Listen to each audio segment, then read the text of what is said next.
pagi Kabupaten, tapi dengan izin Allah mungkin kita nggak tahu apakah ini yang perdana Bapak Wali Kota setiap hari Jumat berjamaah atau sudah ada yang di tempat yang lain. Kita harapkan.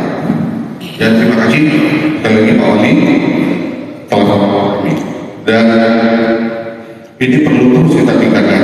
Bismillahirrahmanirrahim. Assalamualaikum warahmatullahi wabarakatuh. Alhamdulillahirabbil alamin.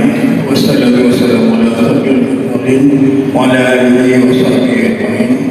Provinsi lain di Indonesia, begitu azan, rapat azan, mendengarkan azan dulu sebentar, kemudian 5 menit lanjut rapat, bisa-bisa sampai asar dan maghrib. Harapan saya Kota Banda Aceh, kami mulai dari pemerintah kota ini bisa dilaksanakan baik di kelurahan, kecamatan, dan pemerintah Kota Banda Aceh. Itu dalam implementasi pelaksanaan. Kemudian saya juga sudah satu persatu mengunjungi di tempat lokasi di Kulele.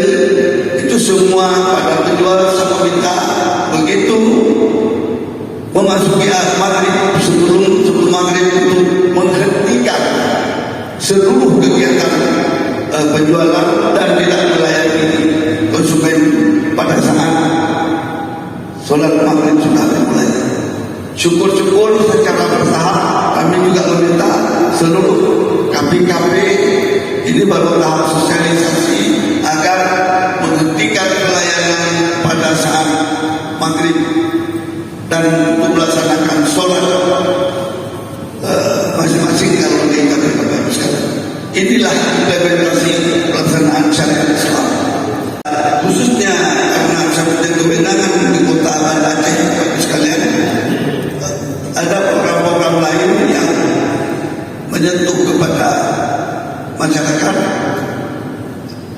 setelah tadi peningkatan syariat Islam, program pelayanan khususnya air bersih. Bapak Ibu sekalian, kalau ada problema masalah karena saya ingin pelayanan air bersih ini dirasakan oleh masyarakat, silakan melapor. Mungkin nanti kami secara bertahap akan kami buka call center, SMS atau WA supaya kalau ada keluhan kami bisa turun langsung bersama rektor PKN. Karena perlu diketahui kami ini adalah